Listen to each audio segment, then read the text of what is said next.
ఎస్సీలకు రిజర్వేషన్లు ఇచ్చి ఎన్నికలకు వెళ్తారా, లేకపోతే విద్యా ఉపాధి ఉద్యోగ అవకాశాల్లో ఈ రిజర్వేషన్లు అమలు చేస్తారా? ఇందులో వచ్చినటువంటి జనాభాలో సపరేట్గా ఓసీ బీసీ బీసీలో ఉండేటటువంటి ముస్లిమ్స్ని సపరేట్గా చేసి సంఖ్య తక్కువ చేసి చూపించడం జరుగుతుంది అధ్యక్ష. సో వీళ్ళు ప్లాన్ చేసేటప్పుడు ఏం చేస్తారని ఒక ప్లాన్ ఆఫ్ యాక్షన్ చెప్తారని చెప్పి అనుకున్నాం. రెండోది అధ్యక్ష, తమరు మాట్లాడుతూ అసలు ఇంతవరకు అథెంటిక్ డేటా లేనే లేదని అన్నారు. ఒకటి, జనాభా లెక్కల డేటా ఉందండి.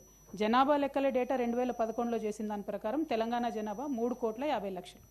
ఎవ్రీ డికేడ్లో, అంటే ప్రతి 10 సంవత్సరాలకు ఒకసారి, అది ఇంటర్నేషనల్ వైజ్గా ఉండేటటువంటి ట్రెండ్, భారతదేశంలో ఉండేటటువంటి ట్రెండ్ను చూసి యావరేజ్ తీస్తే 13.5% పెరుగుతుంది సార్ ఎక్కడైనా కూడా జనాభా. ఆ లెక్కల్లో చూసుకుంటే ఈసారి 2024లో మన తెలంగాణ రాష్ట్ర జనాభా 4,18,00,000 ఉండాలి. అందులో పర్టికులర్గా అంతకుముందు ఉండేటటువంటి ఎస్సీ ఎస్టీ జనాభా కంపేర్ చేస్తే సార్, ఇప్పుడు వీళ్ళు రిపోర్ట్ చేసిన దాంట్లో ఎస్సీల జనాభా -1.75% అవుతుంది సార్. అట్లానే ఎస్టీల జనాభా తగ్గుదల, ప్రతి ఒక్కరి జనాభా తగ్గుతుంది సార్. కేవలం ఓసీల జనాభా మాత్రం 5% పెరిగినట్టుగా చూపించినారు సార్.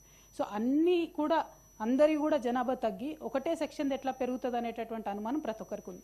ఇంకొకటి, ఈ ప్రభుత్వ హయాంలో సార్ ఏ పథకం చేసినా కూడా అనేటటువంటి అనుమానం ప్రతి ఒక్కరికి ఉంది.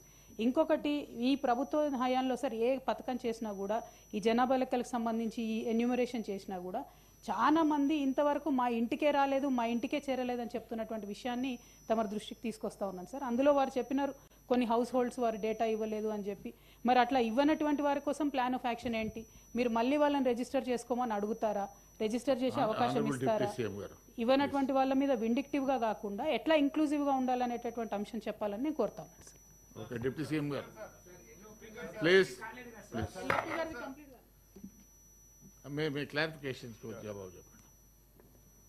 అధ్యక్ష, గౌరవ సభ్యురాలు చెప్పినటువంటి అంశం, ప్రకటించినటువంటి ఈ స్టాటిస్టిక్స్ పైన ప్రభుత్వం ఏం ఆలోచన చేయబోతుంది?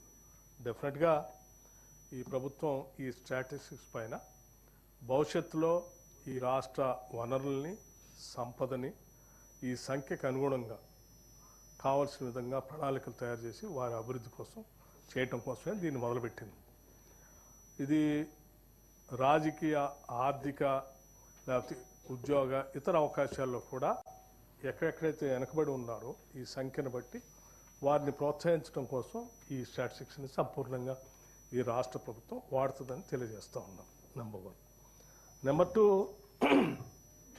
దీనికంటే ముందు జనాభా లెక్కలు లేవని నేను చెప్పలే. జనాభా లెక్కలు 2011 సెన్సస్ మాత్రమే ఉన్నాయి. మీరు చెప్పిన కుటుంబ సర్వే అన్ని కులాలతో కలిపి చేసినటువంటి సర్వే సైంటిఫిక్గా ఇంతవరకు లేదు. ఆ 2011 సెన్సస్లో జనాభా లెక్కలు ఇస్తారు, సరే ఎస్సీ ఎస్టీ లెక్కలు కూడా ఇస్తారు. మిగతా వాళ్ళవి మాత్రం దాంట్లో లేవు. అది మొట్టమొదటిసారి ఇక్కడ జరిగిందని చెప్పారు. అట్లాగే మిగిలిపోయినటువంటి వాళ్ళు, కొద్దిమంది చేసుకోవడానికి ముందుకు రానటువంటి వాళ్ళు, లేకపోతే ఇల్లు తాళాలు వేసుకున్నటువంటి వాళ్ళకి సంఖ్య కూడా నేను చెప్పాను. వాళ్ళు పదే ప్రయత్నం చేసినా కొద్దిమంది ఆసక్తి చూపించలేదు, మాకు అవసరం లేదన్నారు. సరే, ఇప్పటికి కూడా వాళ్ళు మేము ఆసక్తి చూపించుకుంటాం, చేసుకుంటామంటే డెఫినెట్గా వాళ్ళు they can come and they can give their information also.